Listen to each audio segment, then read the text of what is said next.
你能想象吗？在天下万法之宗，堂堂正一道龙虎山的脚下，距离千年道教祖庭天师府仅仅一墙之隔的地方，竟然也会闹鬼。深夜的浴室传来根本找不到源头的滴水声，床尾斜对的镜子，余光里总感觉有扭曲的黑影在晃动。平时温顺的宠物兔在黑暗中疯狂蹬脚，发出恐怖示警。而躺在床上的我，身体仿佛被灌了铅，被死死钉在床上，在半梦半醒间，感觉某种巨大恐惧正慢慢袭来。我在脑海里狂念金光咒，用尚能动弹的左手不断掐掌诀，徒劳的对抗。为什么在浩然正气浓郁的天师府隔壁会有妖邪作祟？是因为中元鬼节将至的百鬼夜行，还是我不小心触碰了某种不可言说的禁忌，或者是恰好入住了一个诡异的房间？大家好，我是秉言止玄，前面的文字绝非本人为了博眼球开始走编鬼故事的邪路了。这是今年8月9日我携妻女前往龙虎山朝圣时亲历的惊魂一夜。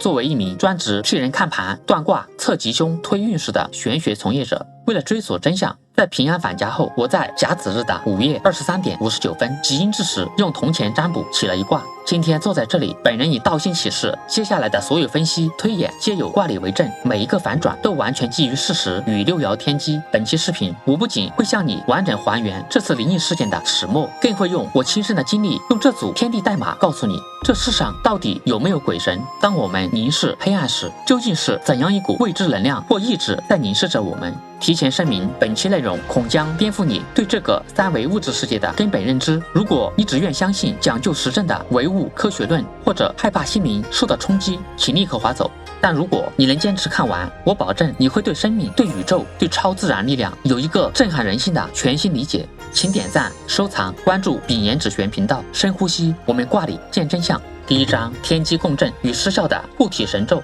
各位，现在展示在你们面前的就是宇宙在2026年8月18日午夜为那件恐怖的2014世拍下的一张高维 X 光片。这卦的本卦叫天地痞，乾天在上，坤地在下，阴阳隔绝。直白讲就是真空与窒息。那晚我一踏进这个房间，就像走进了一个密封罐，但更要命的是，在这个死寂之中，突然出现了一个怪物。大家看这个第4爻，官鬼临着腾蛇，官鬼代表威胁，而腾蛇主惊恐怪异，这不就对上了吗？我真实感觉到的那个让我身体紧绷、浑身冒汗、呼吸不畅的，就是他。看到这里，懂6爻的朋友可能会一拍大腿，秉言，你这是真撞上邪祟了。我平生第一次真正见鬼，真是这样吗？但是倘若那晚真有外来的恶鬼阴灵要害我，卦象上会怎么显示呢？那必须是强旺的官鬼直接冲克虚弱的世爻。比如他是酉金，我是卯木，他直接无情的砍我。但这个卦呢，各位请看，我是第3爻，而那个怪物是第4爻，官鬼无火。在五行法则中，木生火，这不是官鬼在攻击我，这是我自己在源源不断的给他输送能量。所以这根本就不是外邪入侵，是我在亲自喂养这个怪物。有人肯定会问，你一个玄学从业者怎么会生出这么恐怖的东西？坦白讲，作为命理师，我常年深夜解盘批八字，这本就是非常消耗元神的工作。再加上前2天长途自驾上千公里，以及我试图在如今红海一片的命理自媒体圈杀出重围，建立自己口碑地位的巨大精神压力，这一切的脑力透支与内心焦灼汇聚成了一股庞大的虚火。在这个天地痞的压抑空间里，我的疲惫、焦虑、压力被投射出来，化作了那个似真似幻的心魔无火。看到这里，你们可能会感到失望，搞了半天，这不就像国产恐怖片一样，最后的谜底都是精神分裂者臆想出来的幻觉？非也，如果只是幻觉，他凭什么让我动弹不得？又凭什么让我的兔子发疯示警？为何我清晰的听见了滴水声？大家看仔细了，这个官鬼无火，他动了，他画出了一个生金。生金，它是当月的月见，它带着绝对的杀伐之气。我的心魔无火化成了真实的庞大的攻击力，它直接向我这个卯木碾压过来。这个生金是我恍惚看到的阴影吗？它是不是那个让我颤栗的恐怖之源？这股真实存在的恐怖力量究竟是从哪来的？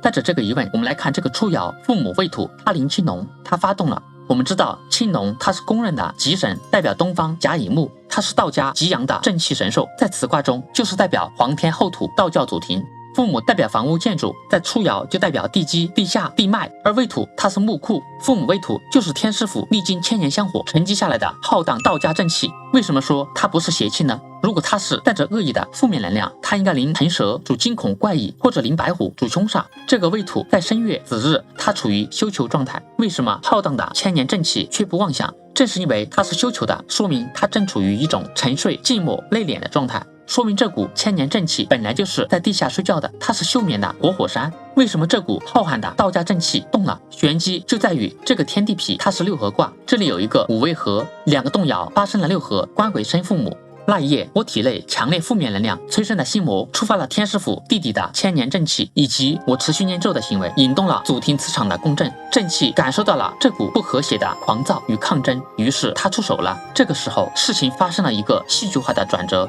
当这股庞大地气触碰到我时，他发现我并不是一个普通的游客，我是乙卯木持世，而当天恰好也是乙卯日，而正气一位，他正是木至木库，又临青龙，东方乙卯木。我们同气相求，同频共振，再加上我当时持续的念咒掐诀，这股千年道气，它觉察到我体内的修行者磁场和同根同源的亲近感。看到这里，屏幕前的朋友可能会非常羡慕，哇，炳炎师兄，你这是被祖庭认可了，要给你醍醐灌顶，洗礼加冕呀！想得太美了，那是玄幻小说的情节，我这是现实的亲历，神明的逻辑，我们凡人根本承受不住。未土它作为木的木库，它的认可是让你归藏合道，也就是入木。它就像没有人类情感的巨大黑洞，试图强行剥离我的凡俗意识，把我拉入那种绝对禁止与道合真的胎息极境中。可是各位，我毕竟还是一个凡人啊，我还在俗世打拼，我还有命理事业的抱负，用玄学济世的理想，我身边还有我需要保护的妻女，家乡还有需要我赡养的老人，我怎么可能做到放下责任，四大皆空，清净无为？如果我当时不反抗，顺从了这股同化之力，我绝对不会醍醐灌顶，成为什么正人。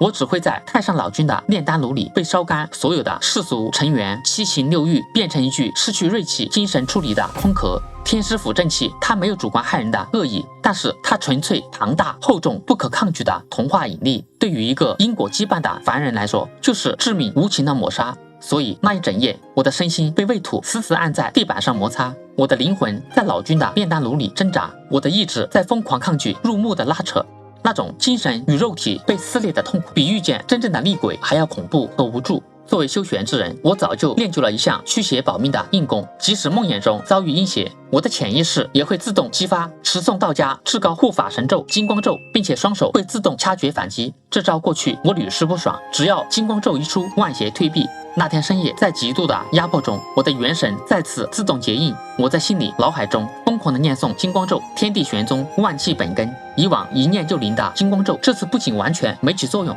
在我念诵之后，那股压迫感反而变得更加沉重，我的身体绷得更紧，那种仿佛要把我灵魂碾碎的威压成倍的增加。我当时心想，完了，连道家至高护身法咒金光咒都不怕，这到底是什么鬼？是个什么级别的怪物？不怕是在劫难逃了。直到我排出这组卦象，我才恍然大悟，原来我遭遇的真正大恐怖，不是那个心魔无火，也不是实体化的生金，而是千年道家正气未土入木的无情引力。我竟然在天下道法的祖庭天师府的旁边，在千年道家正气面前疯狂念诵道家的金光咒去抗拒它。这就好比一个小徒孙在祖师爷面前疯狂的挥舞木剑，我自以为的是拔剑反击，在祖庭地气眼里就变成了祖师爷查功课。我越念，他的照拂越强越严厉，我这个凡胎肉体就越接近崩溃的边缘。我被困在天地痞的炼丹炉里，上面是心魔引动的杀机生金，下面是千年地气的强行归藏，而我的保命底牌亥水却变成了加速我坠入深渊的催命符。在老君这口三味真火的炼丹炉里，我不仅没可能羽化成仙，反而快要被自己的法咒给反噬成灰烬。我似乎已经遭遇了一场十死无生的念心杀劫，但我最终全虚全伪的走出了那间客房。在这个天地痞的死局里，究竟是谁或者是什么东西在黑暗中替我挡下了这致命的杀劫？你们绝对想不到，真正救命的并不是玄奥的法术。请动动你正气加持的手指，点赞、关注、收藏、转发本视频。我们马上进入下一章，看看这场天人交战中最惊心动魄的绝地反击。第二章绝地反击，谁在黑暗中敲碎了炼丹炉？各位同修，上一章我们说到，在天师府浩荡的正气面前，我所有的反抗都成了徒劳，甚至我狂念的金光咒都成了引火烧身的催命符。很多人以为被困在灵异事件里，最可怕的是突然跳出一个青面獠牙的厉鬼把你撕碎，但这个六爻卦象告诉我，真正的绞杀是润物细无声的。那一夜，在那个物理隔绝的密封罐里，我其实经历了3重连环杀机。只要走错一步或者少了一个条件，今天我绝对不可能坐在这里给你们录这期视频。那么在这十死无生的绝境里，我是如何全虚全伪的撑到天明的？第一重杀机无尽的消耗，大家看第4爻，这个代表心魔的官鬼无火，它发动了，而且正好压在了我的七彩卯木的身上。五行之中木生火，它不是拿刀来砍我，它是一条趴在我灵魂上疯狂吸血的寄生虫，是一条纠缠的毒蛇。我本来就旅途劳顿，思虑过重，心力交瘁，而且身处秋天的绝地，我的血条只剩下不到10%。如果在这个噩梦里，我放任自己一直恐惧下去，一直给它供能，你们知道现实中会发生什么吗？那绝不是被鬼掐死，而是我会在极度的惊恐与紧绷中耗尽最后一丝精气神。第二天，轻则大病一场，精神崩溃；重则当晚就会因为心脏超负荷而突发休克，甚至猝死。就在我即将被抽干的时候，救援出现了。各位看这个最高处的第6爻父母虚土，它代表这栋建筑的顶层、天花板、管道，它处于空亡状态，取向为旧宾馆中空的吊顶或者暗管。就在某个中空的地方，虚土画出了一个子孙子水，子水得月生金生水，得日见比劫帮生。这个子水它不仅不空，还极为妄想。子孙它是专门克制官鬼的解忧之神，水专克火，形成子午冲。你们知道这个子水在现实中是什么吗？就是一直让我毛骨悚然、找不到源头的洗手间滴水声。我一直以为那个在死寂中大约10秒钟一次的滴答的水声是鬼魅靠近的脚步，是我恐惧的源头。但易经告诉我，我错了。那水声每响一次，就狠狠地冲撞一次我的心魔无火。它就像一盆冰水，也像一个现实世界的心脏起搏器。它强行打断了我给怪物供能的神经反射，一次次把我从濒死的梦魇中深深砸醒。我以为的催命符，其实是宇宙抛给我的救命绳索。第二重杀机，无情的断头台。但是心魔他被激怒了，他不甘心失败，他吸取了我的能量后，图穷匕现，他动画出了一个兄弟生金。生金，它带着当月的月见之威，极其妄想。五行里金克木，这就是第二重杀机，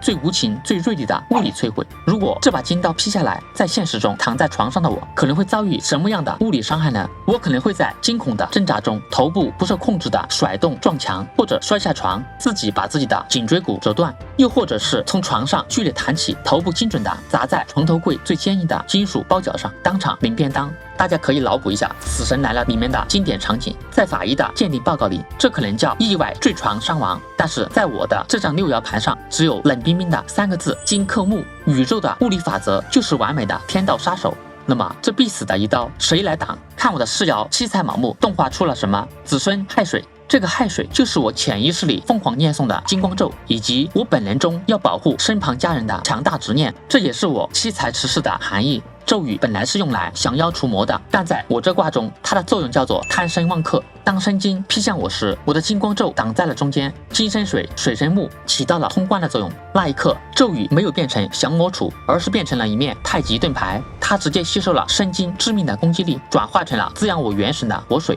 它没有赶走黑暗，但它在黑暗中给我套上了一件能量转化护甲。不过，因为这个亥水它是悬空的，它无法真正回头生我，导致我只能维持在死不了，但是也醒不来的僵持状态中。而这种僵持就引出了当晚最致命的，也是最不可思议的第3重杀机。第3重杀机，羽化河道的虚无。接下来我要讲的是凡人修真的残酷真相。前面说了，天师府的地气未土被我引动了，因为我念咒亥水，我本命乙卯木，加上地脉未土，在8月9日乙卯日这天，形成了一个完美的、强大的、无可阻挡的亥卯未3合木局。这股没有人类情感的千年正气，看到我被红尘心魔折磨，他出于同气相求、同频共振、同根守护的本能，决定帮我一把。怎么帮？很简单，七彩生官鬼，这个心魔根源于我的世俗欲望。正气意志的逻辑就是，只要消除你七彩持世的属性，让你放下对名利的追逐，对守护家人的执念，放下所有，四大皆空，你就不痛苦了，心魔自然就烟消云散。来吧，随我归藏，与道合真。如果对孤家寡人的老道长而言，这绝对是天赐良机，但对于我这样一个在红尘中摸爬滚打，带着沉重责任满腔抱负未实现的凡人来说，这种童话绝对是毁灭性的。如果那一夜我放弃了抗争，顺从了这股庞大的意志，我不会变成神仙，我会变成什么？第二天醒来，我可能会丧失所有世俗的欲望和锐气，抛家弃子，遁入空门，或者陷入重度抑郁和自闭，或者变成一具没有灵魂、只会呼吸的行尸走肉。神的拥抱岂是我们凡人能够消受得起的？那么我是怎么从这河道的边缘挣脱出来的？我们来看全卦的另一处玄机，初爻未土动了，它画出了一个七财己卯木。你们知道这个突然出现的卯木是谁吗？就是那只被我随身带着养了8年的垂耳老兔。在那个死寂的结界中，他也感受到了地气要把一切吞噬的恐惧。他用尽全身气力，在地板上疯狂的砰砰砰登地警告：卯木回头客未土。各位，这在命理学上叫做破木而出，是那只看似呆傻的兔子成为我红尘的锚点，作为凡人的羁绊，化作了一把利斧，劈碎了要把我埋葬的地宫大门。回头客，天道要把我困在虚无里，但红尘的羁绊磕碎了天道的枷锁，把我拽回了人间。这就是打破宿命的绝地反击。大道50，天眼49，总有遁去的一。这只兔子就是那个遁去的一，它是这间屋子里除了我们一家3口之外唯一的清醒着的生物锚点。同为卯木，它蹬踏地板的屋里震动，一次次把我从梦魇中惊醒。它就像一根长满倒刺的纤绳，硬生生把我那只差一丝就要合道的灵魂拽回了这具充满烟火气、沉重但温暖的肉身里。我没有成仙，我被一只兔子留在了人间。终章雨后道缘，寂寂天明。那一夜，我在半梦半醒的挣扎中，真是度日如年。当第一缕晨光从窗帘缝隙透入，我猛地坐起身，浑身汗出如浆，就像刚从水里捞出来一样。但神奇的是，在那种极致消耗中折腾了整整一夜，我下床时竟然一点都不觉得疲惫，没有头脑昏沉，反而有一种前所未有的清明。我走到窗前，看着大雨中天师府后院那威严的红墙，我恍若隔世。后来我驱车离开，准备带着妻女去山上的正义观参拜。在上车前，我回头看了一眼宾馆大门上的招牌道源宾馆，我陷入了深深的沉思。那一夜究竟是一场险象环生的灵异惊魂，还是我这个红尘俗客与天地大道的一次宿命之缘？六爻的变卦给出了最终的答案，这一卦最终变成了水火既济，坎水在上，离火在下。在道家内丹术中，这叫做心肾相交，水火炼度，火本炎上，水本润下，它们交汇在一起，阴阳完美交泰，视为大圆满。这股千年的道家正气并没有因为我带着满身的红尘杂念和商业焦虑而嫌弃我，他用严苛的天地烘炉逼出了我的心魔，又借由我的潜意识法门帮我完成了这炉内丹的淬炼。他认出了我这个同频的修道者，他用一场杀劫替我洗去了一身浊气。我得到的是水火既济，是这天地赐予的一颗敢于直面深渊、对众生满怀悲悯的新道心。在龙虎山下天师府旁的那一夜，绝不是一场廉价的灵异惊吓，而是一次跨越千年的印心。我们这些从事命理玄学的人，天天拨弄天干地支，我们的磁场早就和这个宇宙的底层代码连在了一起，在天时地利人和的奇妙共振下，引动了祖庭的地气。他用极致的威压测试了我的元神，最终也接纳了我的元神，经历过入木的洗礼，完成了水火既济的淬炼。今天我能如此平静地坐在镜头前给大家解盘，是因为我的心定了。我明白了，真正的玄学从来不是纸上谈兵的口诀，而是当你在深渊凝视未知时，依然敢于和天地同频的那份坦荡。最后，我有几点感悟想和大家分享。第一，关于杀劫与惩罚，或许有人会觉得，是不是造了孽、罪大恶极的人才会遭遇这种恐怖的事件？我想说，本人半生行得正、坐得端，以玄学助人为宗旨，仰不窥天，俯不作地。若真是坏人，因果业力早就有其他横祸降临，何须劳动千年道家正气亲自出手惩戒？更何况，如果真是天罚，又怎么会给我留下3重危机配3重解药的生门？事后复盘，这更像是一场对心性的极度磨练，就如同修仙小说里的天劫。这场由天地主导的抗压测试，确实让我脱胎换骨。至于具体的收获，还需要我在红尘中慢慢体悟。第二，关于鬼神与敬畏，我虽然是玄学从业者，但是在过去的几十年人生里，除了梦境，我确实从未在现实中遭遇过如此清晰而且震撼的灵异事件。这一次，我真真切切地感受到了超自然力量的浩瀚。这世上不一定有长着白胡子的神仙或者青面獠牙的鬼怪，但我现在可以100%的肯定，在我们的3维世界之外，绝对有一种超越认知的更高维度的意识在观测影响着我们。这次经历也非常明白地告诉我们，道教祖庭天师府内一定存在着真正的道家正统神秘力量。我说天师府内有真神毫不为过。大家看看这个卦盘的最底层，在那个代表着千年沉重地脉的初爻未土之下，伏藏着一个爻，子孙甲子水。各位，什么是甲子？甲是10天干之首，子是12地支之端，甲子就是60花甲子的起点，是时间与空间的源头，在代表死亡终结的墓中蕴藏着新生与开端，这不正是阴阳太极之意吗？所以希望大家对天地对未知保持敬畏，非修行中人一定要敬鬼神而远之，千万不要学网上个别博主为了流量去凶宅禁地无端冒犯神像疯狂作死，深渊是真的会给出回应的。第三，关于机缘与事发地，我所住的道源宾馆距离天师府后墙只有几步之遥，这必定是地气庞大的核心原因。但我确信并非随便人都能引动这股沉睡着的庞大的浩然正气，这需要特定的人、特定的时间、特定的行为和特定的磁场交汇，才会同气相求，产生共振。所以大家不必过分好奇去探险。一方面，你不一定能够引动地气；另一方面，你不一定有三重解救。万物皆有因缘，不可强求，切记切记。希望我的视频不会给店家的生意带来任何不良影响。这里真没有邪祟，普通人入住无虞。视频到了这里，我原本以为我已经破解了所有的密码，直到今天早上，我跟妻子谈及这次经历，她非常笃定地说，我中途也有醒来几次，根本就没有听到任何滴水声。而我的女儿却揉着眼睛说，爸爸，我那天早上隐隐约约听到了几声滴水声，后来就听不到了。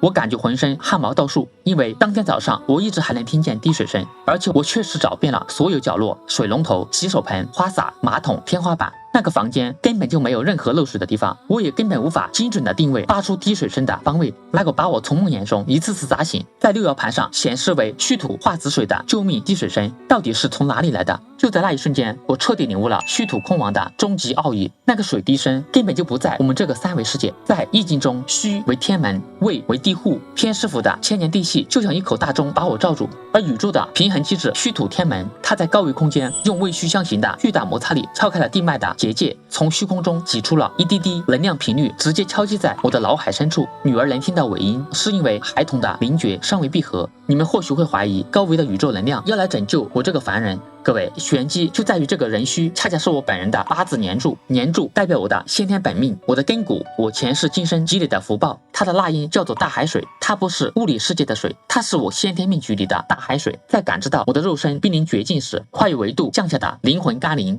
你们可能觉得这还是太玄幻了，我们来看几千年前周文王写在易经里给这个救命的第六爻下的判词，只有6个字，心脾，先脾后喜，翻译成白话就是打破绝境，先经历极致的恐惧，后迎来重生，跟我的经历严丝合缝，一字不差。或许还有人质疑，天师傅的地气初爻未土，如果它是浩然正气，为什么那么恐怖？它到底是不是恶鬼？我们来看初爻的神煞，上面赫然写着4个大字，天乙贵人，它是玄学中最高级别的吉神。初爻的纳音是沙中金，意为地下宝藏，这就是真相，这不是恶鬼所命，这是深埋在地底的千年沙中金。他用贵人最严厉的方式把我扔进了炼丹炉，强行剔除杂质。初爻的爻辞说，拔毛如以其会真极亨，意为把沾满泥土的根系拔了起来，痛苦撕裂，但最终大吉大利。这就是真正的玄学，它不是装神弄鬼，它是用一组组干支代码向我们展示了多维宇宙间那些看不见摸不着真真切切在运转的磅礴力量。远不要低估宇宙的精密，我们自以为经历的种种荒诞与恐怖，